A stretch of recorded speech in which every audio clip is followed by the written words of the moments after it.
Ay mga ka-vibes, so today magkakaroon naman tayo ng video o vlog tungkol sa negosyo. So samahan nyo kami ni Botchom! Let's go!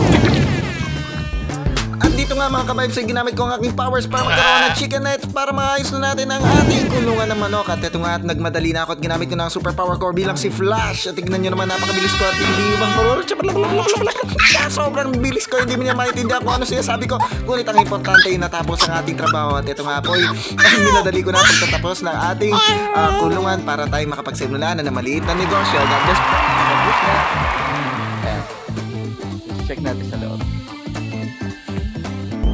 Guys, so welcome back to my channel. So ito na, tapos na yung ating kulungan ng manok. So chicken screen. Yan. So fence siya. So good for 50 to 75 pounds. So ayan, extension siya ng bahay. Dati namin dirty kitchen. So ginawa ko siyang kulungan ng manok para mapakinabangan. Kasi meron naman kusina sa loob. So ito naman, pang incubator. Halimbawa, pagdating ng mga sisiw, syempre mahihina pa yan, no? So nangangailangan sila ng init. So usually ginagawa natin nilalagyan sila ng heater, yung electric heater. O di kaya yung ilaw na mataas yung wattage na kulay dilaw. So yun yung usually ginagamit sa mga hatchery. So pag mga sisiw pa sila, ganyan muna ilalagay muna sa loob. Tapos ito yung mga patabigan. So ito, nabibili ito ng mga 50 to 90 pesos. So depende sa laki. Ito siguro mga 70, pero mga tig 50 pesos. So pwede din naman improvise muna. Pwede yung mga sirang mga 1.5 na coke, gano'n, na soft drinks. Tapos yung pakainan, gano'n din.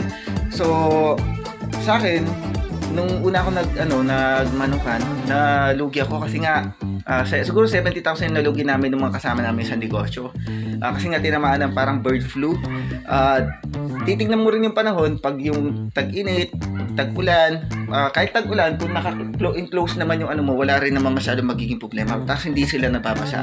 So yun yung pinaka considerable kahit meron kapuhunan sa mga ka-vibes natin dyan. Always start with small scale kasi nga dapat medyo pag-aralan mo muna yung negosyo bago mo pasukin. So ganon. So by experience din naman, kahit mag-fail ka, at least maliit lang naman yung kapital mo, hindi ka masyadong maapektuhan. Like pag tinaya mo lahat, di ba? So kailangan kabisado mo yung market. Ano ba yung mga market na pwede mong pagbigyan ng mga manok na palalakihin mo, yung mga nagdi-dressing, yung mga nagkakatay ng mga manok, nagsusupply sa palengke, o di kaya ikaw mismo mag-dressing tapos ikaw yung mag-supply sa palengke, ganon. So check mo rin kung magkano yung market, kung magpapasko ba, magpapagong taon, o mga restaurant na pwedeng bagsakan kung marami ka ng mga produce, parang ganon. So malaki yung market sa manok, hindi ka mawawalan ng customer. So ayan, isa pa. So kailangan mo rin isipin kung magkano naman yung kikitain mo. Let's say, at least 50% ng investment mo, nag-invest ka ng 5,000, at least kikita ka ng 5,000, parang ganyan. Pero usually, mga 35%, ganyan. So, fix na yun. So, maganda na yun pag naka 50% ka. Mas maganda pag naka 100% ka. Pag magaganda yung klase ng mga sisiw, tapos yung pakain mo, ano ba, Integra 1,000, Integra 2,000. So, ano ba, Integra 1,000 for 15 days, tapos Integra 2,000 sa 15 to 30 days. So, ganun. So, depende kung nahaluan mo siya ng mais para mabilis lumaki, para mabilis tumaba, para mabilis bumigat. Tapos, kailangan may mga vitamins ka rin dyan na ilalagay sa mga tubig mo para hindi sakitin yung mga manok mo.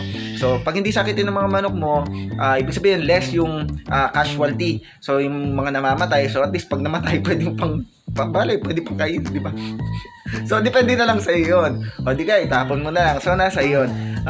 Ayun, maganda yung business na manukan, lalo na pag panahon. Ayan, so hope na nakatulong sa inyo itong video na to. At isa nga pala, mga nakakatulong pa na pakain sa manok, mga asula, tapos mga kangkong, mga off-cut na mga vegetable, lalo pag may mga kaibigan kayo na merong restaurant, yung mga tinatapon nila na mumo, tinatapon nila na kanin. So pwede yun, kontakin nyo sila, tapos kami na lang kukuha ng mga kanin, yung bahaw, parang ganon, mga tinatapon nila sa restaurant, pati yung mga off-cut nila ng mga vegetable. Maganda yun kasi makakatipid ka. Sobrang dami mong matitipid na pagkain. Or pwede ka rin mag-formulate ng sarili mong feeds. Basta bumili ka lang ng parang pilliter. So yung pilliter na yun, mga around 20,000 yun, 20 to 25,000. So maglalagay ka lang ng darak, maglalagay ka ng corn, na darak ng mais, maglalagay ka ng, alam niyo po ba yung copra, ayan, maglalagay kayo ng, kung ano yung formula na kailangan doon sa growth ng manok natin. So ayan, i-update ko rin kayo sa mga research natin. So samahan nyo akong mag-start ulit ng negosyo. Sabi nga nila sa negosyo, wag tayo susuko at lagi lang tayong sumubok. Sabi nga nila, hindi lahat ng negosyo kumikita, hindi rin naman lahat ng negosyo yung bumabagsak. So panapanahon lang yan. So God bless po. So yun lang po, hope na nakatulong itong vlog natin na sa mga nag-start na mga ka-vibes natin, mga ka-good vibes natin na gusto magmano. God bless po. Sarang heyo! Waka! Woo! God bless po. We'll see you. At ayan na naman mga ka-good vibes. Good vibes na naman ang another day natin. So ayan, ito po si Kuya Mark ang nagpapaalala sa inyo na lagi na gawa tayo ng ating sariling kasiyahan dahil ginawa po tayo ng Diyos, hindi po upang maging malungkot. At lagi nagpapaalala sa inyo na make your mama and dada proud. God bless! Ayan na naman si Kuya Flash. God bless! We love you all! Pahabol! Sheesh!